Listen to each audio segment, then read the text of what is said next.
बहुत सारे लोगों के दिमाग में ये बात आती होगी कि मैंने सामने वाले का क्या बिगाड़ा है, क्यों ये मुझे इतना परेशान कर रहा है, क्यों इसने मेरे साथ ऐसा किया, क्यों हुआ मेरे साथ धोखा, क्यों हुआ ये हुआ वो हुआ। बहुत सारी चीज़ें दिमाग में आती है, जनरल सी बात है।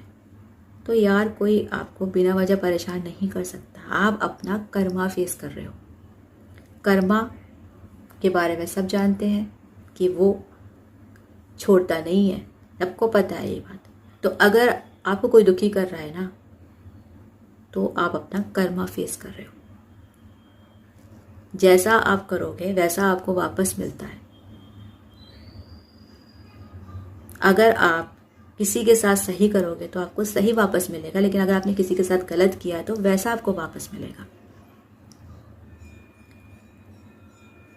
और वो पता है, देखो, एक तो कर्मा आप अपना काम करता है, वो छोड़ता किसी को नहीं है, साथ में लेसन देता है।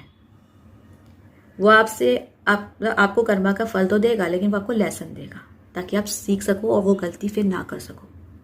और अगर आप नहीं सीखते हो तो आपके साथ वो चीज़ें या वो इंसान हर जन्म में आपके पीछे पीछे आएगा, आपको परेशान करेगा। वो स्थिति बार बार आपके सामने आएगी, आपको परेशान करेगी। लेकिन आप लेसन सीख लेते हो और आपका कर्मा उसके साथ ख़त्म हो जाता है। जो भी आपको परेशान कर रहा है उसके साथ ख़त्म हो जाता है, जो भी है फिनिश हो जाता है उसके साथ।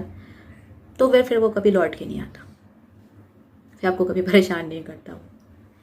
तो यार जैसे कि होता है ना, बीमारी होती है, कोई चोट लग गई हो, तो चोट थोड़ी बड़ी लग गई हो लेकिन आपको लगा कि बहुत छोटी सी, कुछ खास नहीं है, आपने टेम्परेरी इलाज कर दिया हो, लेकिन वो उस टाइम के बाद फिर वापस आ गई वो चोट, वो दर्द, वो तकलीफ फिर आपको होने लग गई, क्योंकि आपने उसका टेम्परेरी इलाज किया था, परमानेंट इलाज नहीं किया था। वो परमानेंट तरीके से नहीं गई थी। कहने का मतलब ये है कि वो परमानेंट तरीके से नहीं गई थी।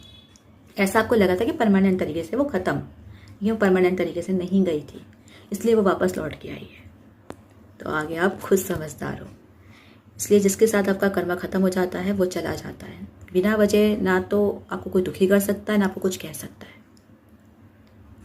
आपको जो खुशियाँ मिलती हैं किसी के थ्रू या जो भी मिलती है वो भी आपके कर्मों का नतीजा है, और दुख मिलता है तो वो भी है। तो बस यही है।